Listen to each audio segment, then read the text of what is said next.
You ever been on a job site when something goes wrong? I'm not talking about a busted pipe or a blown gasket. I'm talking about those oh crap moments. Look, accidents happen, right?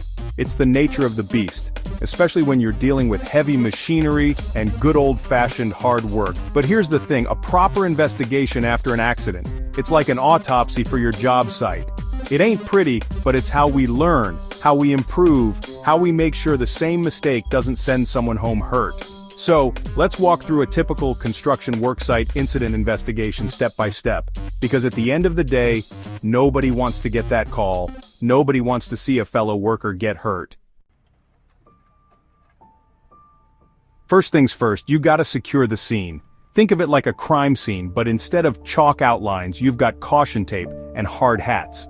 You need to keep everything untouched, as pristine as possible so you can get a clear picture of what went down. Securing the scene isn't just about keeping people out, it's also about preserving the evidence. We're talking about everything from tire tracks and footprints to scattered tools and spilled materials. These little details might seem insignificant, but trust me, they can tell a story.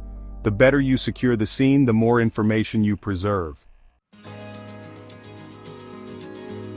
Alright, you've got your scene locked down tight, now it's time to put on your detective hats. Just like any good investigation, you need a plan.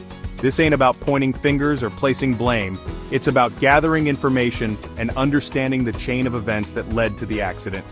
First order of business, assemble your team. You want a good mix of experienced folks who know the job inside and out. Next, you gotta figure out what information you need and where to get it. The more complete your plan, the more likely you are to uncover the root cause of the incident and prevent it from happening again. Now comes the nitty-gritty collecting evidence. This is where the real detective work begins. You've got your witnesses, you've got your documents, and you've got your physical evidence. When you're interviewing witnesses, listen carefully.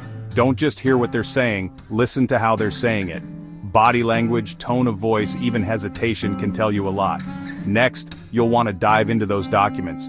Look for inconsistencies, discrepancies, anything that seems out of place. A picture is worth 1,000 words, especially when you're trying to reconstruct an accident. You've secured the scene, gathered your evidence, and interviewed your witnesses. Now it's time to channel your inner Sherlock Holmes and make sense of it all. Lay out all your evidence, your photos, your reports, your witness statements. Look for patterns, connections, anything that stands out. It's about understanding the why, the how, and the what if. It's about identifying the root cause of the incident so you can prevent it from happening again. Okay, you've cracked the case. You've identified the root cause of the incident. Now what? This is where the rubber meets the road, where we take what we've learned and turn it into action. We're talking about tangible, concrete steps that will prevent this from happening again. Maybe it's a new safety protocol, maybe it's additional training, maybe it's investing in better equipment. Whatever it is, it needs to be targeted, practical, and effective. Last but not least, you gotta document everything. Think of it like writing the final chapter in your investigation. This report is more than just a formality, it's a roadmap for future safety. Outline the incident, the investigation process, your findings, and your recommendations for corrective actions. This document becomes part of the company's safety record, a resource for preventing similar incidents down the line. When workers see that their safety is taken seriously, that lessons are learned and improvements made, it builds trust and a culture of safety.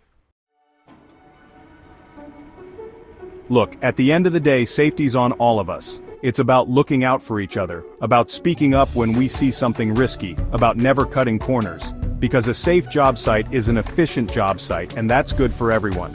They're about making sure that everyone goes home safe to their families every night. Keep those hard hats on, your heads up, and let's build a safer future together.